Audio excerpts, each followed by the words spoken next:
My name is BRIANNA PRIFFER. I go to Queen's University in Ontario, Canada. I just finished my first year and I'm in the biology science stream. I'm gonna get my teacher qualifications and see what happens with that. I needed to fulfill a non-traditional education experience where I observe and participate in a non-traditional classroom. I was trying to find different places that would fulfill this, and it was quite difficult, especially with the pandemic. And I came across the story school, and it said, come on an adventure and explore STEM topics, something along those lines. And I was like, huh, that's pretty cool. I'd love to go on an adventure and learn STEM topics. So I clicked on it and started exploring, and I was like, wow, this is so cool.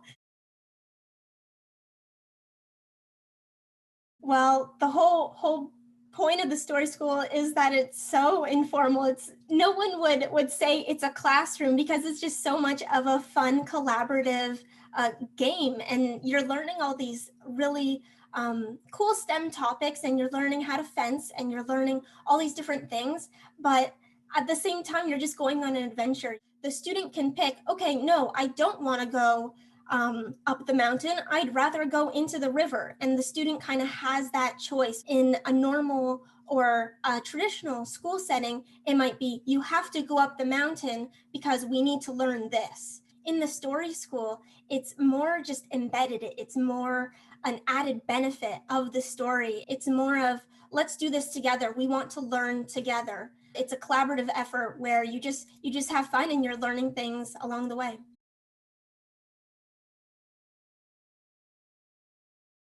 I'm not a fencer, and it was pretty cool. You go on this adventure where you have this overarching theme, whether you're in like this futuristic dystopian realm or you're in a wizarding world. There are these obstacles where, you know what, technology just doesn't work. So guess what? We have to use our foils. We have to start fencing to defeat the giant rat.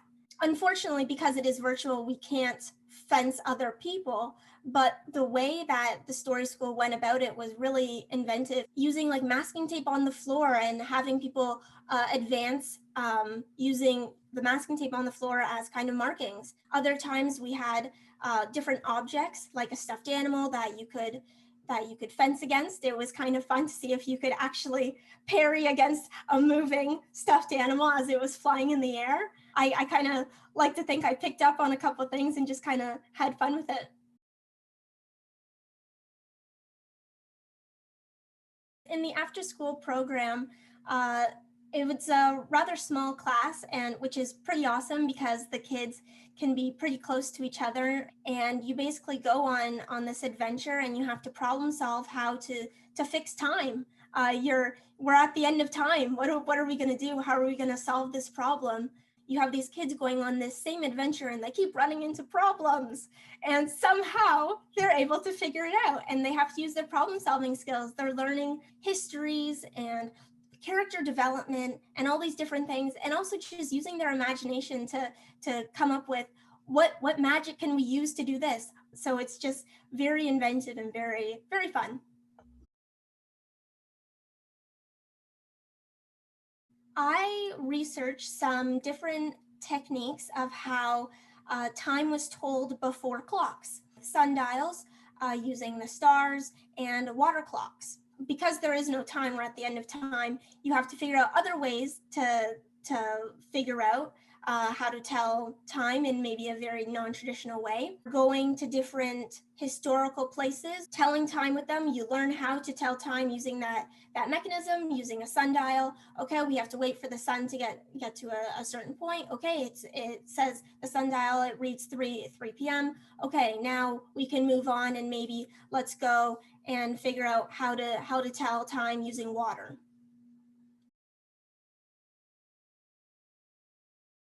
The points and powers class was really wild. And everyone has their own individual character, and you have to go on this adventure and just kind of explore your way around. Every student was heard. Every student had a voice. And if there was someone who kind of wasn't saying much, we would prompt them to say, hey, what do you think about this? Would you like to go explore this volcano? Hey, do you want to meet? What would you say to this lava monster? You interact with these different characters that are created on the spot by the Story School staff, which is pretty impressive. They're able to keep up with all these kids who all have such wild imaginations. Even though you have 7 kids who are all thinking completely different things, wanting different things, the educators are really just keeping up with what the kids want to explore, what they want to do.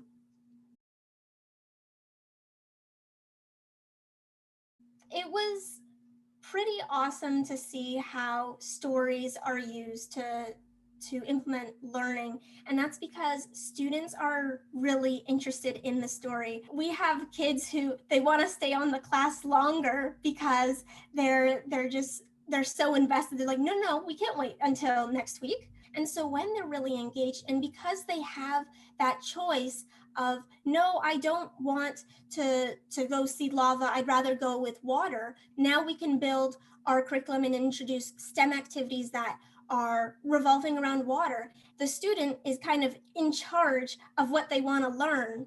And because they chose the path of the water, now they're going to be engaged in learning about what the powers of water are. Using story to implement that is a great way to really have the kids engage. They want to move the story along. They want to learn how to use the techniques because they know that's how they're going to advance in the story.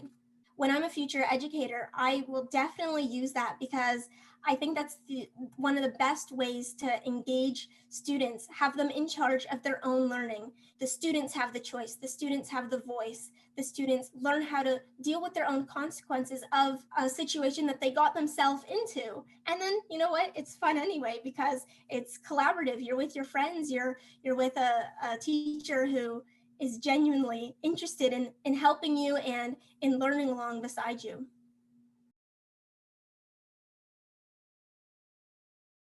I think what's most important is to not underestimate the voice and the imagination of kids.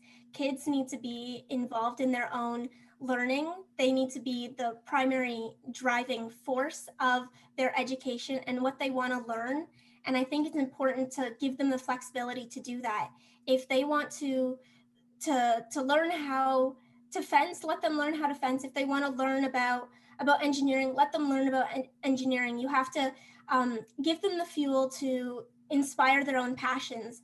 They're all going to have different passions. You have to let them explore that in their own way. Every student is individual and has their own voice. They need to be heard.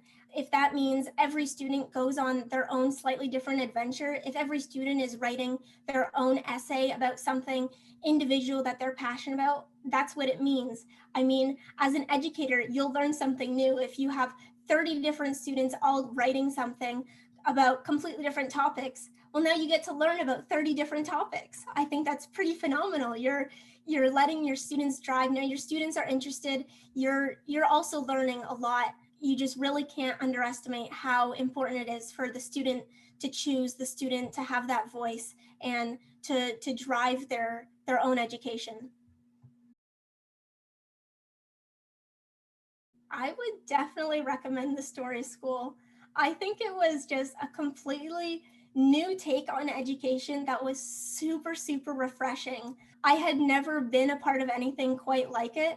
And so if you get the chance to intern, practicum, teach anything with the Story School, it would be such an amazing opportunity. I think you're going to be constantly learning and growing as a person, as an educator, and as a learner yourself. It was honestly, it was my pleasure to be a part of the Story School. It was really awesome.